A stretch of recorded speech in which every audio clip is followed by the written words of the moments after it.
இந்த காணொலியை பார்க்க வந்த எல்லாருக்குமே ஒரு அழகான வணக்கம் மக்களே. இன்னைக்கு நம்ம மலையாளத்துல ஒரு த்ரில்லர் படமா ரிலீஸ் ஆயிருக்கக்கூடிய பிராதி பூவங்கோழி அப்படின்ற ஒரு சூப்பரான படத்தை பத்தி தான் இந்த வீடியோல பார்க்க போறோம். ஸோ வீடியோக்குள்ள போறதுக்கு முன்னாடி இந்த படத்தோட வல்லனை பத்தி சொல்லணும் அப்படின்னா, மாதுரி அப்படின்ற படத்தோட நாயகி அவங்க ஒரு சர்ச்களை வேலை பார்த்துக்கிட்டு இருக்காங்க. அண்ட் இவங்களோட கிராமத்துல இருந்து வேலைக்கு போகணும் அப்படின்னா இவங்க பஸ் வழியா தான் டிராவல் பண்ணி ஆகணும். அப்படி பண்ணிக்கிட்டே இருக்கும்போது ஒரு நபரால இவங்க அபியூஸ் பண்ணப்படுறாங்க. அந்த நபர் யார் அப்படின்ற மாதிரி தேடி அலையும் போது தான் இவங்களுக்கு எக்கச்சக்கமான பிரச்சனைகள் வந்து சேர ஆரம்பிக்குது.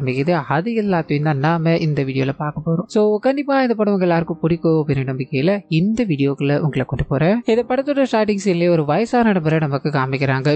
வேகமா அவரோட சைக்கிள்ல ஒருத்தருக்கு லிஃப்ட் கொடுத்துக்கிட்டே, அதாவது ஓட்டிக்கிட்டு இருக்காரு இல்லையா, அவருக்கு தான் லிஃப்ட் கொடுத்துட்டு இருக்காரு. ஸோ ஒரு வித்தியாசமான முறையில் லிஃப்ட் கொடுத்துக்கிட்டே இருக்கும்போது இவர் போக வேண்டிய இடம் வந்துச்சு. தம்பி, இதுக்கு மேல உனக்கு லிஃப்ட் கொடுக்க முடியாதுப்பா, என்ன மன்னிச்சிருப்பான்னு சொல்லி மாதிரி இருக்காங்க இல்லையா, அவங்கள போய் சந்திக்க ஆரம்பிக்கிறாரு. உங்ககிட்ட ஒரு முக்கியமான விஷயம் பேசுறேன்னு சொல்ல, எனக்கு வேலைக்கு டைம் ஆயிடுச்சு, எதுவா இருந்தாலும் அப்புறம் பேசிக்கலாம்னு சொல்லும் போது இந்த மனுஷன் விடுறதா தெரியல. அம்மா, அந்த மாதிரி பக்கத்துல ஒரு பெரிய வீட்டு கல்யாணம், அங்க எல்லா ஆட்டையும் நான் எடுத்திருக்க எல்லாத்துக்குமே நீதான் பிளவுஸ் தச்சு தரணும், என்னோட கையை பத்தி தான் அவனுக்கு தெரியும்ல, பயங்கரமா நடக்கும். இந்த ஒரு உதவி மட்டும் எனக்கு பண்ணி தர முடியுமான்னு கேட்க இவங்க முதல்ல முடியாது, பண்ண மாட்டேன் அப்படின்ற மாதிரி சொல்லிக்கிட்டே இருந்தாலும் சின்ன வயசுல இருந்து இந்த நபரை இவங்களுக்கு தெரியும். இதனால நீங்க எனக்கு சரியான ஷேர் கொடுத்தீங்க அப்படின்னா இதை பண்றேன் அப்படின்ற மாதிரி சம்மதிக்க அங்க இருந்து நடக்க ஆரம்பிக்கிறாங்க. ரோஸ் அப்படின்ற ஒரு கேரக்டர் காமிக்கிறாங்க. இவங்களோட ஃப்ரெண்டு தான். இவங்களுக்கு எக்கச்சக்கமான பாய் ஃப்ரெண்ட் இருக்கு. எல்லாத்தையுமே இவங்க மொபைல்ல ஹேண்டில் பண்ணிக்கிட்டு இருக்காங்க அப்படின்னு மாதிரியோ நாயகி போக்கிட்டே இருக்கும்போது இவங்க முதல்ல நாயகியை கண்டுக்கல. ஸோ வேகமா அவங்கள சந்திக்கணும்னு போக ஆரம்பிக்கிறாங்க. இவங்க ரெண்டு பேருக்கும் ஃப்ரெண்ட்ஸுக்கு உண்டான கான்வர்சேஷன் இருக்கு இல்லையா, அது போக்கிட்டே இருக்கும்போது ரெண்டு பேருமே பஸ்ல ஏறி பயணிக்க ஆரம்பிக்கிறாங்க. ரெண்டு பேருக்குமே சீட்டு கிடைச்சிருச்சு. உட்காந்து பேசிட்டு வந்துகிட்டே இருக்கும்போது அந்த சமயத்துல தான் இவங்களுக்கு பக்கத்துல ஒரு முகம் தெரியாத, அதாவது ஒரு பரிச்சயம் இல்லாத நபர் வந்து நிற்கிறார். இவங்க கேஷுவலா பேசிக்கிட்டே இருக்க அந்த நபர் இவங்களை தகாத முறையில லைட்டா தொட்டுக்கிட்டே இருக்கார் அப்படின்னு மாதிரி இவங்களுக்கு உணர ஆரம்பிக்குது. திரும்பி பார்க்கும்போது அந்த நபர் டிரைவரை திட்ட ஆரம்பிக்கிறாரு. பார்த்து வண்டி ஓட்ட முடியா, இங்க பொண்ணுங்களா இருக்காங்களே, பார்த்து ஓட்டியான்னு சொல்லும் போது கண்டக்டரும், ஐயா நீங்க கொஞ்சம் தள்ளி நிக்க முடியுமான்னு கேட்க இவருக்கு பயங்கரமான கோவம். அங்கிருந்து அப்படி பொறுமையா நடக்க ஆரம்பிக்க இவங்க இதை கவனிக்கிறாங்க. மேபி இன்டென்ஷனலா இது நடந்திருக்காது அப்படின்னு மாதிரி முடிவு பண்ணிட்டு அங்கிருந்து கிளம்பி இவங்களோட வேலைக்கு போக ஆரம்பிக்க ஒரு பெரிய துணி கடையில இவங்க சேல்ஸ்களை வேலை பார்த்துக்கிட்டு இருக்காங்க. ஒரு குழந்தைக்கு புது ட்ரெஸ் போடணும் அப்படின்ற மாதிரி குழந்தைக்கு ட்ரெஸ் எல்லாத்தையும் போட்டுட்டு அவங்களோட அப்பா அம்மா கிட்ட காட்டலான்னு போக அம்மா ரொம்ப அழகா இருக்குன்றாங்க. ஆனா அப்பாவோ இந்த மாதிரி ஒரு ட்ரெஸ் எடுக்கிறது தான், இங்க நான் உன்னை கூப்பிட்டு வந்தேன்னா சைட்ல பாரு எல்லாமே தெரியுது, ஒழுங்கா போய் மாத்திட்டு வா அப்படின்னு மாதிரி திட்டி அனுப்பும் போது அந்த குழந்தை ஒரு மாதிரி சோகமடையுது. உடனே இவங்கள ஒன்னும் கவலைப்படாதமா, அப்பா அவருக்கு பிடிச்ச மாதிரி, அதாவது இந்த பழைய காலகட்டத்துல இருக்காரு, நீ நல்லா படிச்சு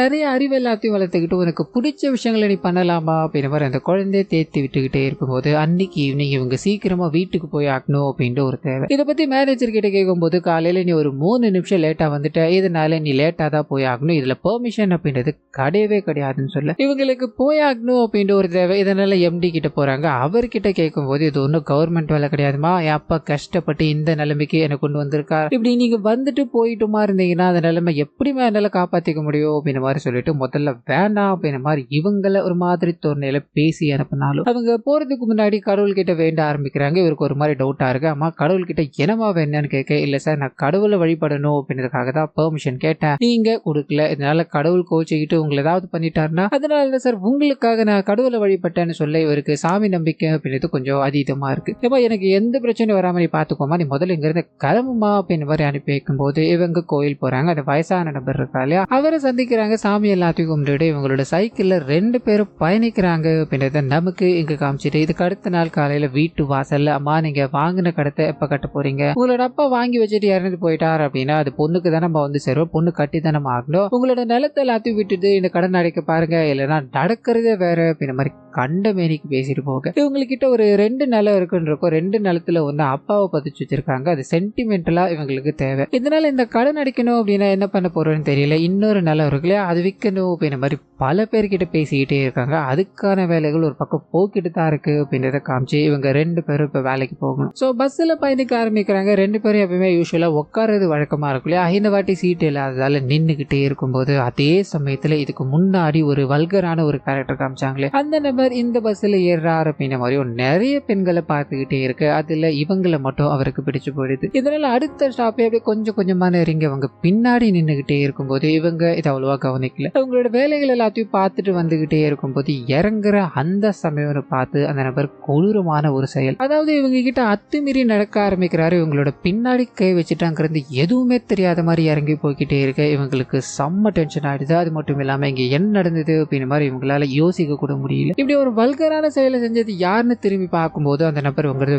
வேக வேகமா போய்கிட்டே இருக்க இவங்க பின்தொடர்ந்து அந்த நபர் எங்க போறான்னு சுத்தி முத்தி பார்த்துக்கிட்டே இருக்கும்போது திடீர்னு அந்த நபர் காணாம போயிட்டார். உடனே இவங்களோட ஃப்ரெண்டு ஓடி வந்து என்ன பண்ணிக்கிட்டு இருக்கு, நீ இங்க என்ன தேடிக்கிட்டு இருக்கு அப்படின்னு மாதிரி சொல்ல இந்த மாதிரி ஒருத்தன் என்ன பின்னாடி தட்டிட்டு போயிட்டான். அவன் யார் என்ன அப்படின்றது எனக்கு நல்லா தெரியும், எங்க தான் காய்கறி கடையில வேலை பார்க்கறான் அப்படின்ற மாதிரி எல்லாம் நோட் பண்ணிட்டு இவங்க அங்க இருந்து வேலைக்கு போக ஆரம்பிக்கிறாங்க. வேலையிலயும் சரி வேலை முடிச்சுட்டு வீட்டுக்கு போகும்போதும் சரி இந்த எண்ணங்கள் மட்டும் இவங்களுக்குள்ள ஓடிக்கிட்டே இருக்கு. ஆனா அப்படி பண்ணிட்டு போனவனை நம்ம சும்மா விடக்கூடாது, அவனை கண்டிப்பா ஏதாவது பண்ணி ஆகணும் அப்படின்றது மட்டும் இவங்களுக்குள்ள தோணிக்கிட்டே இருக்கு. அம்மாவை இவங்க கிட்ட கேஷுவலா பேசலான்னு போகும்போது இவங்களால அப்படி பேச முடியல. தனிமையில இருக்க ஆரம்பிக்கிறாங்க. அந்த சமயம் பார்த்து பக்கத்து வீட்டுல ஒரு கணவர் பார்த்தீங்கன்னா அவங்களோட மனைவியை பயங்கரமா திட்டிக்கிட்டே இருக்க, நீ எதுக்குமே லாய்க்கில்ல, ஒரு மாதிரி ஒரு 1000 பொண்ணு நான் கட்டுவேன் அப்படின்ற மாதிரி பல வார்த்தைகளால அவங்கள திட்டிக்கிட்டே இருக்கு. இவங்க வேக வேகமா உள்ள போக ஆரம்பிக்கிறாங்க. உனக்கு அவ்வளவுதான் நான் மரியாதை அப்படின்ற மாதிரி என்ன வார்த்தைகளை பயன்படுத்துற அப்படின்றதுல தெளிவா இருக்கணும். இன்னொரு தடவை இந்த வார்த்தையை பயன்படுத்தினேன் அப்படின்னா நான் மனுஷியாவே இருக்க மாட்டேன் மிரட்டிட்டு அங்க இருந்து போக ஆரம்பிக்க இதுக்கு அடுத்த நாள் காலையில மறுபடியும் அந்த நபரை பார்த்தாகணும். அதாவது இவங்களை அபியூஸ் பண்ணிட்டு போனா இல்லையா அந்த நபரை பார்த்தாகணும், அவருக்கு ஒரு அடியை கொடுத்தாகணும் அப்படின்றது மட்டும் இவங்களுக்குள்ள தோணிக்கிட்டே இருக்கு. இதனால பஸ்ல போகும்போது இன்னைக்கு அந்த நபர் வரல. அதனால நேற்று ஒரு இடத்துல இறங்குனாரு, அங்க வேலை செய்யறாரு அப்படின்ற விஷயங்கள் எல்லாத்தையும் நோட் பண்ணிருப்பாங்க இல்லையா.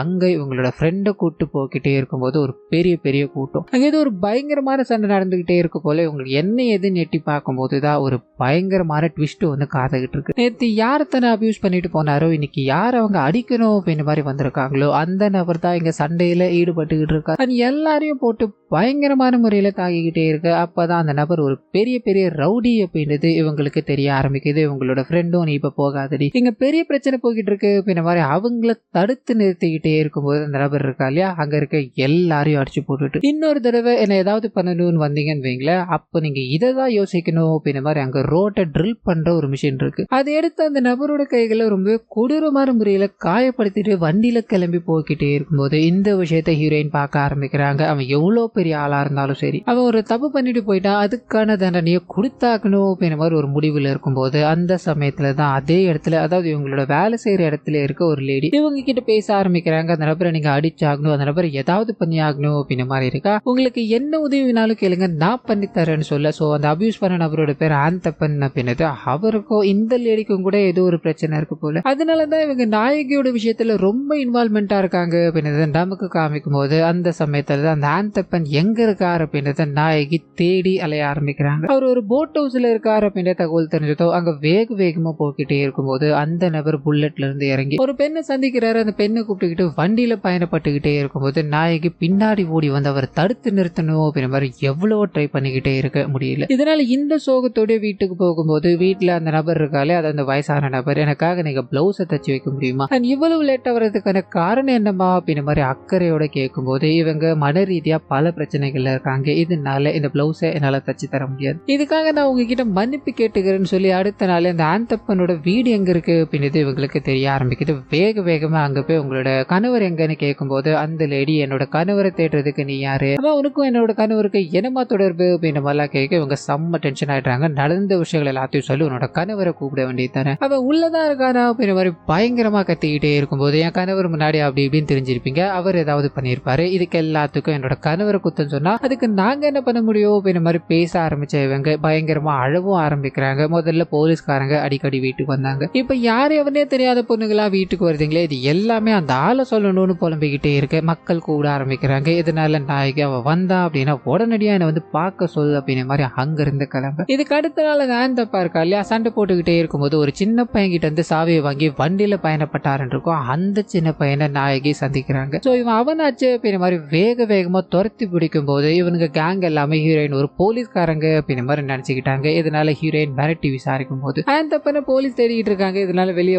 வரமாட்டார். 10 மணி வாக்குல அந்த ரயில்வே ஸ்டேஷன் பக்கத்துல இருக்க ஒரு ஷெட்ல மீட் பண்ண வரதா சொல்லியிருக்காரு. நீங்க அங்க போனீங்கன்னா அவரை சந்திக்கலாம்னு சொல்லும் போது இவங்க ரயில்வே ஸ்டேஷன்ல போய் உட்கார ஆரம்பிக்கிறாங்க. இவங்களோட ஃப்ரெண்டுக்கு நடுவுல காதலர்கள் போன் பண்ணதால அவங்க போன் எடுத்துட்டு போக இவங்க அந்த இடத்துல உட்கார்ந்துகிட்டே இருக்கும்போது எதிரில ஒரு ஷெட் இருக்கு. அந்த இடத்துக்கு அந்த நபர் வந்து இறங்க ஆரம்பிக்கிறாரு. அங்கேயும் எங்கேயும் சுத்தி முத்தி பார்த்துக்கிட்டே இருக்கும்போது இதை நாயகி கவனிக்கிறாங்க. அவரை நோக்கி போக ஆரம்பிச்சுக்கிட்டே இருக்கும்போது அந்த நபரும் இவங்களை சந்திக்கிறாரு. 2 பேரும் ஒருத்தருக்கு ஒருத்தர் பார்த்துக்கிட்டு நடந்து வந்துகிட்டே இருக்கும்போது திடீர்னு இவங்களுக்கு நடுவுல ஒரு ட்ரெயின் ஒன்று டிராவல் பண்ண ஆரம்பிக்குது. ட்ரெயின் அந்த ஸ்டேஷன்ல நிக்க ஆரம்பிச்சதோ இவங்களுக்கு ட்ரெயினுக்கு நடுவுல இருக்கு இல்லையா கேப், அது மட்டும் தான் தெரியுது. சோ அந்த கேப்ல 2 பேரும் ஒருத்தருக்கு ஒருத்தர் பார்த்துக்கிட்டே இருக்கும்போது எங்கிருந்தோ சில ஆட்கள் வந்து ஆந்தப்பனை கொலை பண்ணணும் அப்படின்ற மாதிரி அருவாள் எல்லாத்தையும் வெட்டி வீசிட்டு இருக்கானுங்க. இவருக்கு ஒண்ணுமே புரியல. கையில சின்னோண்டு கத்தியை வச்சுக்கிட்டு அங்க இருக்க எல்லாரும் எப்படி சமாளிக்க போறோமோ அப்படின்ற மாதிரி நிறைய வெட்டுக்காயங்கள் எல்லாத்தையும் வாங்கிட்டு பொத்துன்னு விழுந்து போக அந்த ட்ரெயின் கிராஸ் ஆக ஆரம்பிக்குது. நாயகி இந்த நடந்த விஷயங்கள் எல்லாத்தையும் பார்த்துக்கிட்டே இருக்கும்போது உங்களோட ஃப்ரெண்டு கவனிக்கிறாங்க. இது நீதான் பண்ணியான்னு கேட்க இவங்க இல்லன்னு மறுக்கிறாங்க. சோ இதுக்கு மேல இங்க இருக்க வேற வாமா இங்க இருந்து போகலாம் அப்படின்ற மாதிரி ஃப்ரெண்டு கூட்டு போய்கிட்டே இருக்கும்போது அவருக்கு உயிர் இருக்கு இன்னும் ஊசல் ஆடிக்கிட்டு இருக்குன்னு இருக்கும். இதனால இவங்களுக்கு இப்படியே விட்டு போகணும் அப்படின்றலாம் கிடையாது. அவரை ஒரு வண்டி மூலமா ஹாஸ்பிட்டல் கொண்டு போக அங்க இருக்க அந்த வண்டி ஓட்டிட்டு வந்த நபராமா அவருக்கு ஒண்ணும் இல்லமா நான் பாத்துக்கிறேன் நீங்க இங்க இருந்து கிளம்பலான்னு சொல்லும் போது நாயகி இருக்காங்க இல்லையா அவங்க கிட்ட அவங்களோட ஃப்ரெண்டு ஒரே ஒரு கேள்விதான், உனக்கு அவன் அடிக்கணும் அப்படின்ற எண்ணமும் அண்ட் பயங்கரமான கோபமும் இருந்தது. நீ அவனை அப்படியே விட்டு போயிருக்கலாம் இல்லையா, எதுக்காக காப்பாத்தினு கேட்கும்போது ஒரு உயிரை அப்படியே விட்டு வரக்கூடாது. அது மட்டும் இல்லாம அவன் இறந்து போயிட்டான் அப்படின்னா என்னோட கணக்கு எப்படி தீர்க்க முடியும், அவ உயிரோடு இருந்தா மட்டும்தானே என் கையால் அவனை அடிக்க முடியும்னு சொல்லிட்டு அங்கிருந்து நடக்க ஆரம்பிக்க இவங்களோட ஃப்ரெண்டு இன்னமும் அவங்க கிட்ட கோபம் குறையாம இருக்கு அப்படின்ற மாதிரி பார்த்துக்கிட்டே இருக்கு. இதுக்கு அடுத்த நாள் இவங்க 2 பேரும் வேலைக்கு போக ஆரம்பிக்கிறாங்க. இவங்களை தேடி போலீஸ்காரங்க வராங்க. இந்த மாதிரி நேற்று ஒரு கேஸ் ஒரு பதிவாச்சுமா, நீங்க ஸ்டேஷன் வரைக்கும் வர முடியுமா, சின்ன ஒரு என்கொயரி இருக்குன்னு சொல்லும் போது இதை இவங்களோட ஓனர் கவனிக்கிறாரு. அம்மா எனக்கு இந்த போலீஸ் யூனிஃபார்ம் எல்லாம் விற்கிறது பிடிக்கும், ஆனா போலீஸ்காரங்க யூனிஃபார்ம் போட்டுட்டு இங்க வர்றது எனக்கு சுத்தமா பிடிக்காது, இதனால நீங்க 2 பேருமே வேலைக்கு வர வேண்டாமா, நாளையில இருந்து நீங்க நின்றுடுங்கமான்னு சொல்ல இவங்களுக்கு சோகமா இருக்கு. அப்படியே கட் பண்ண போலீஸ் ஸ்டேஷன்ல இங்க ஒரு எஸ்ஐ நடந்த சம்பவங்களை பத்தி விசாரிக்க ஆரம்பிக்கிறாரு. அன்னைக்கு அந்த நபரை போட்டு வெட்டினவங்களை யாராவது நீங்க ஐடென்டிஃபை பண்ண முடியுமான்னு கேட்க இவங்க முடியும்ன்றாங்க. இதனால இவங்களோட நம்பர் எல்லாத்தையும் வாங்கிட்டு நான் எப்ப வேணா கான்டாக்ட் பண்ண ட்ரை பண்ணிக்கிட்டே இருப்பேன், இதனால தொடர்புல இருங்க அப்படின்ற மாதிரி சொல்லிட்டு அங்கிருந்து பயணிக்க ஆரம்பிக்க இவங்க கூடவே இன்னொரு லேடி உதவி பண்ண தயாரா இருக்காங்கன்றக்குள்ளயா அந்த லேடி போய் சந்திக்கிறாங்க. அது மூலமா ஆந்தப்பன் கூட இருந்த ஒரு நபரை பத்தின விஷயங்கள் இவங்களுக்கு தெரிய ஆரம்பிக்குது. அவர்கிட்ட விசாரிக்கும் போது ஆந்தப்பன் ஒரு பெரிய ரவுடி, அது மட்டும் இல்லாம இந்த மார்க்கெட் மொத்தத்தை தன்னோட கட்டுப்பாட்டுக்குள்ள வச்சிருக்கான் அப்படின்னு மாதிரி இருக்கும். இப்போ ஹீரோயின் பேசிட்டு வந்தாங்க இல்லையா அந்த எஸ்ஐ உள்ள வந்து அந்த இடத்த கைப்பற்றணும் அப்படின்ற மாதிரி பல விஷயங்களை பண்ணிக்கிட்டே இருக்கும்போது ஆந்தப்பன் அப்படின்ற ஆந்தனி தான் இதுக்கு குறுக்க நிக்கிறார் அப்படின்ற மாதிரியோ அந்த மனுஷனை தாண்டி எதுவுமே பண்ண முடியாது. இதனால ஏதாவது பண்ணலாம் அப்படின்னு பார்த்தா ஹீரோயின் ஸ்டார்டிங்ல ஒரு சந்திக்கும் போது ஒரு பெரிய சண்டை நடந்திருக்கு இல்லையா, அந்த எஸ்ஐ ஆளுங்களை அனுப்பிட்டு இருப்பார். அது ஃபெயில் ஆனதால வெளியூர்ல இருந்து ஆள் இறக்கி இந்த விஷயங்கள் எல்லாத்தையும் பண்ணியிருக்காரு. அதை தாண்டி 2வது ஒரு மர்மமான பெண் இந்த ஆந்தப்பன் பின்னாடி சுத்திக்கிட்டு இருந்தாங்க அப்படின்ற மாதிரி ஊருக்குள்ள எல்லாரும் பேசிக்கிட்டு இருக்காங்க. இதுதான் இங்க நடந்துகிட்டு இருக்கு. அந்த எஸ்ஐ தான் இது எல்லாத்துக்கும் காரணம் அப்படின்ற மாதிரி பேசிக்கிட்டே இருக்கு. இன்னொரு பக்கத்துல இவங்களோட ஃப்ரெண்ட் இருக்காங்க இல்லையா, 5 பேரை காதலிச்சிருப்பாங்க, 5 பேரும் வேண்டாம் அப்படின்ற மாதிரி முடிவு பண்ணிட்டு வீட்டுல வெளிநாட்டுல வேலை செய்யற ஒரு நபரை கல்யாணம் பண்ணிக்கோ அப்படின்ற மாதிரி சொல்லியிருப்பாங்க. அந்த விஷயத்துக்காக ஏற்பாடுகள் தயாராகிக்கிட்டே இருக்கும்போது இவங்க காதலிச்சுக்கிட்டு இருக்காங்க இல்லையா, அதுல ஒரே ஒருத்த மட்டும் இவங்களை விட்டு போக மாட்டேன் அப்படின்ற மாதிரி அடம் பிடிக்கிறா. இதனால நாயகி அவரை சந்திச்சு அவருக்கு சொல்லக்கூடிய விஷயங்கள் எல்லாத்தையும் அதாவது சொல்லக்கூடிய முறையில் சொல்லி இந்த விஷயங்களை பிரிச்சு விட்டுக்கிட்டே இருக்கும்போது போலீஸ்காரர்கிட்ட இருந்து கால் வர ஆரம்பிக்குது. நீங்க நான் என்ன பண்ணாலும் ரெஸ்பான்ஸ் பண்ண மாட்டீங்க, அது ஆந்தப்பன் சுயநினைவுல இல்லாம இருக்கா, அப்படி சுயநினைவுக்கு வந்து உங்க பேரை அவ சொல்லிட்டா, அதாவது ஏதோ ஒரு பொண்ணு அவன் பின்னாடி சுத்திக்கிட்டே இருக்கு அப்படின்ற மாதிரி சொல்லியிருக்காங்க, உங்களோட பேரை அவன் தவறி சொல்லிட்டா அப்படின்னா மொத்தமும் முடிஞ்சு போயிட்டுன்னு சொல்ல இவங்க யோசிக்கிறாங்க. என் பேர் அவன் எதுக்காக சார் சொல்லணும்னு கேட்க பக்கத்துல ஒரு 4-5 அக்யூஸ்ட் நிக்க ஆரம்பிக்கிறாங்க. இவனுக்கு தான் இந்த கொலையை பண்ணதுன்னு கேட்க இவங்க யோசிச்சு பாக்குறாங்க. அவனுங்க தலையாட்டும் போது அவனுக்கு அப்படியே ஹீரோயின் பணம் கொடுத்துதா இந்த கொலையை பண்ணும் அப்படின்ற மாதிரி உல்டாவா பேசும்போது இவங்க அப்படியே ஸ்டன் ஆகி நிக்க ஆரம்பிக்கிறாங்க. எஸ்ஐ ஒரு மாதிரி சிரிச்சுக்கிட்டே இருக்கும்போது இது எல்லாத்துக்கும் பின்னாடியும் அவர் தான் இருக்கார் அப்படின்றது இது மூலமாவே நமக்கு தெரியுது. நீங்க ஒன்னும் கவலைப்படாதீங்க, நீங்க நடக்கிற எல்லா விஷயங்களையும் நான் பாத்துக்கிறேன், ஆனா நீங்க போனை மட்டும் எடுக்காம இருந்தீங்க அப்படின்னா அது எதுவுமே பண்ண முடியாதுங்க, ஒர்க்கு சம்பந்தப்பட்ட ஏதாவது ஒண்ணு நான் உங்களுக்கு அனுப்பலாம் இல்லையா, இதனால என்னோட போனு மெசேஜ் எல்லாத்தையும் நீங்க பாருங்கன்னு சொல்லி அன்னைக்கு இரவு இவங்களோட ஃப்ரெண்டுக்கு கல்யாண வேலைகள் நடந்துகிட்டே இருக்கும்போது இவர் மெசேஜ் பண்ணி இவங்க கிட்ட தப்பான விஷயங்களை பண்ணிக்கிட்டே இருக்கும்போது பொறுத்துக்கவே முடியல. ஸ்ட்ரைட்டா அவரோட வீட்டுக்கே போக மனைவி இருக்காங்க, நேத்து நைட்டு என்னமோ பண்ணீங்க இல்லையா, அதை இப்ப பண்ண முடியுமான்னு கேட்க இவர் பயந்து போறாரு. மனைவியை உள்ள அமைச்சிட்டு இனிமேல் என்னோட பேச்சுக்கே வர மாட்டேன், விட்டுடு வீடு அப்படின்ற மாதிரி மௌனமா இருக்கும்போது இவங்க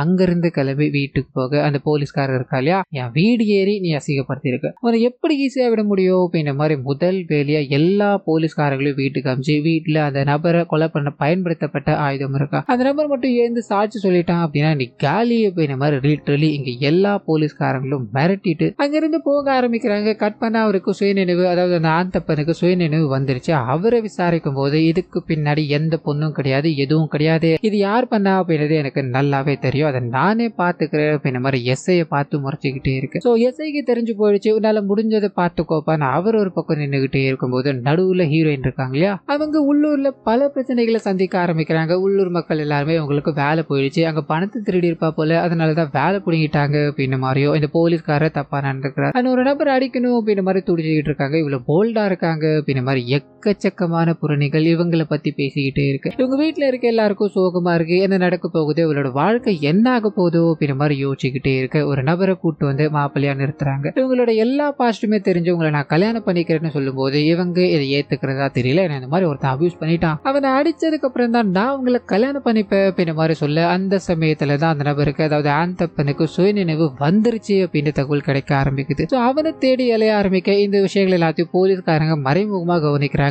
எஸ்ஐ இருக்கா இல்லையா, அந்த பொண்ணு ஆந்தப்பனை என்னைக்கு சந்திக்கிறாளோ நீங்க உள்ள பூந்து அவனை போட்டுருங்க, அது இந்த பொண்ணு தான் பண்ணா அப்படின்ற மாதிரி கேஸை மாத்தி விட்டுட்டு போய்கிட்டே இருக்கலாம்னு சொல்லும் போது அந்த சமயத்துல தான் ஆந்தப்பனோட ஆளுங்களால இவர் ஆந்தப்பனை கொலை பண்ணணும் அப்படின்ற மாதிரி ஒரு சில ஆளுங்களை அமைச்சிருப்பா இல்லையா, அவனுங்க கொலை செய்யப்பட்டுக்கிட்டு இருக்கானுங்க அப்படின்ற விஷயம் தெரிய ஆரம்பிக்குது. அடுத்தது ஒண்ணு அந்த பொண்ணு இல்லைன்னா இந்த போலீஸ்காரர் அப்படின்றது புரிஞ்சு போயிடுச்சு. இதனால போலீஸ்காரர் தலைமறைவாயிட்டாரு. நான் ஹீரோயின் இருக்காங்க இல்லையா, அவங்க என்னைக்கா இருந்தாலும் சரி அவனை நான் அடிக்கணும், அந்த பழிய வாங்கி ஆகணும் அப்படின்ற மாதிரி அவர் எங்க இருக்காருன்னு தேடி அலைஞ்சுக்கிட்டே இருக்கும்போது அந்த சமயத்துல தான் அவர் இவங்களோட கண்களுக்கு கிடைக்க ஆரம்பிக்கிறார். ஆனா எதுவுமே பண்ண முடியாத ஒரு நிலைமையில இருக்காரு. காரணம் என்ன அப்படின்னா அன்னைக்கு இவங்க உயிரை மட்டும்தான் காப்பாற்ற முடிஞ்சது. இவர் சுயநினைவுக்கு வந்தார் அப்படின்றதுல ஓகே தான், ஆனா அவரோட உடல்ல இருக்க பாதி பகுதி பேரலைஸ் ஆயிடுச்சு, படுத்த படுக்கை ஆயிட்டார். இதனால கண் கலங்கிக்கிட்டே இருக்கும்போது நாயகி இதை கவனிக்க ஆரம்பிக்கிறாங்க. உடனே இவரோட மனைவி இவர் ஆடாத ஆட்டம் இல்லமா, அதனாலதான் அப்படி படுத்த படுக்கை ஆயிட்டாருன்னு புலம்பிக்கிட்டே இருக்கு. ஹீரோயின் எதுவுமே பண்ண முடியலன்னு பயங்கர